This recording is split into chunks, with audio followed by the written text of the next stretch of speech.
Hi, Richard with Bear Claw Knife and Shear. You ever wonder why knives are so expensive? What goes into pricing a knife? Where do they come up with these prices? I know in our store we get accused occasionally of being way expensive when really the pricing has very little to do with us and more to do with a lot of other factors. Let's take apart those factors, explore them one by one, so you can see what goes into pricing a knife.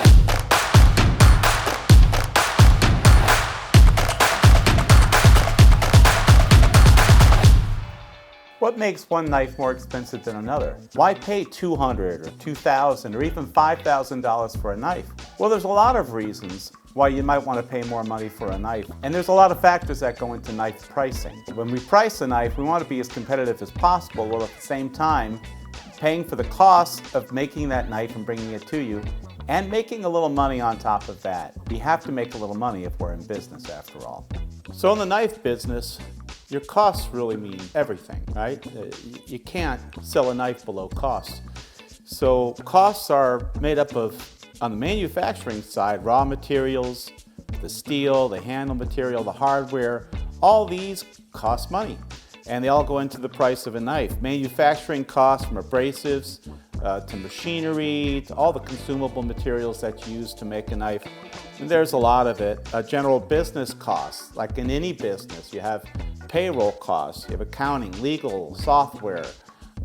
Software in my business, goodness, we spend quite a bit on software just for every aspect of what we do.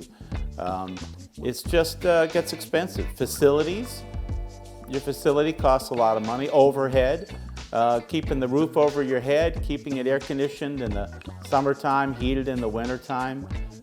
Very expensive. Maintenance, taxes, insurance. You know, most of us pay a triple net lease, which means we not only pay the rent on it, but we also pay taxes and insurance, common area maintenance. This all goes into it too. You know, the time that your inventory stays on the shelf, I know in retail this is the case, but also in manufacturing it's the case. If I'm a manufacturer and I make too many knives, they don't sell quick enough, then they sit on the shelf for a time. The longer they sit on the shelf, the more it costs me as a business, and the lower my GMROI. GMROI is gross margin, return on investment. So that's kind of the way that we measure how well we're running our business. We measure the gross margin, return on investment. And that tells us whether or not our inventory is correct, whether or not we're doing everything we're supposed to be doing within our business. Different businesses demand a different GMROI, but I know in manufacturing, you don't want to have a stack of 1,000 knives sitting on a shelf for months and months on end. That costs money. Another consideration that we have when pricing a knife is the type or the category of knife, where it comes from. It makes a big difference in how much the knife costs. If you have a knife out of China, there's going to be a big difference in costs than if you have a knife made in Europe, for instance. In Europe, it's much more expensive to manufacture anything because of the bureaucracy, because of the taxes, because of just the pure costs there. It's cost of labor, much more expensive.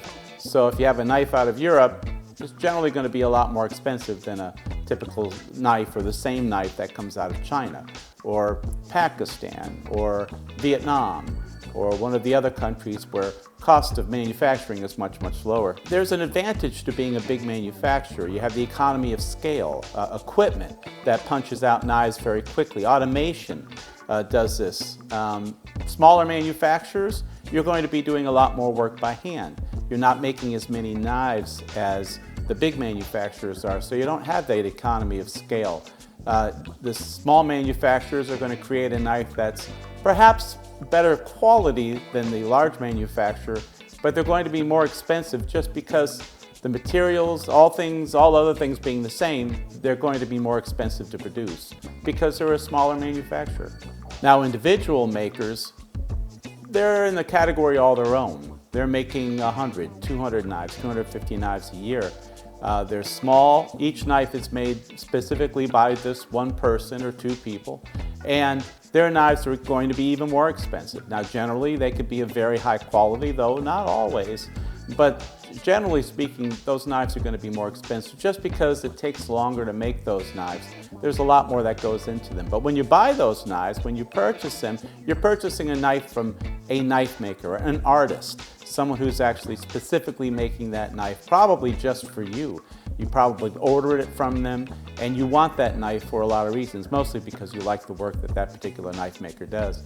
You also have another category of art knives. Now, art knives are priced in an entirely different way. Art knives are largely priced not only on the materials, which are going to be top-notch, but also on the craftsmanship, also on the fact that you have an individual or a group of individuals, maybe a collective of artists, that are working on these knives and making them into the art knives that we all know and love. They're extremely collectible. Demand is very, very high on these knives, which increases pricing as well. And these knives are great to collect because they are so special, because each one is unique. Art knives can run the range, but we have art knives in stock right now for the $2,000 to $5,000 range. And it's not unusual for them to get even more expensive than that. Even if you don't have an online store, you just have a brick and mortar store, the pricing online dictates how you can price your products day in and day out. If you get a reputation, especially in a small town, of having high prices, you're going to be in trouble. People are going to stop shopping at your store. You know, people come into the store every day and they look on their phone. We have access to every pricing on the phone you can imagine. And they'll look on their phone and they'll hold it up to you and they'll say, hey, I can get this knife for a lot less than I could buy it from you. What's going on? So anyways, online competitors make a big difference. Also box stores. I mean, can you imagine? Years ago, small stores were it. Small brick and mortar, mom and pops. We were what provided things to you on a day-to-day basis. Now, you know, you've got the big box stores. I won't name them all off. You know who they are. But they're very difficult to compete with because they buy in such bulk and they beat the manufacturers up all day long, and they get special pricing from the manufacturers. It makes it very difficult as a smaller business to do what we do. But it's not retail that's causing the increase in the pricing, because really we don't set the price. We just have to add, you know, our margin onto it and then go from there. The manufacturers set the price, and in my opinion, I think most of the manufacturers are hoarding margin now. They're taking too much margin. They're making profits that are so excessive that it's shutting down the knife business. Knife prices are exceeding people's willingness to pay for them. It's just too much. There are still some knives out there that are worth the money, and we try and keep those in the store day in and day out. But it's getting more and more difficult to do that. All the manufacturing, the costs involved with getting that knife made and getting it put on our shelves at Bear Claw, you know, that's all done long before you purchase it. All the raw materials, the cost of me staying in business, our overhead, cost of payroll, everything is done before you even decide to come into the store to purchase a knife. And we purchase a knife hoping that you come into our store. But understand that when you make that purchase, especially with a small local store, when you make that purchase of a knife, you're supporting an industry that's been around a long time and hopefully for a lot longer. You support manufacturers, people that work on knives day in and day out. You support the people in Bear Claw that sell these knives to you, their families, what they do every day. You support a lot of folks because a lot of people go into every knife that's sold at our store. So keep that in mind. Next time you purchase a knife, there's a lot more into it than you think.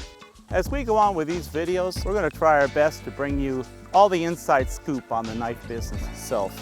From the inside out, we're going to show you the manufacturers. We're going to give you an idea of what happens and why and how those knives make it to the shelf or online so you can buy them. So do me a favor and give us a thumbs up. Subscribe if you haven't subscribed already. And let me know down in the comments if you know of a good knife maker that you want us to go visit, spend a little time with, and you know, that helps as well. If you got some other ideas for the channel, and we'd be happy to hear them. Well, that about does it for me for this week. Until next time, we'll see you then.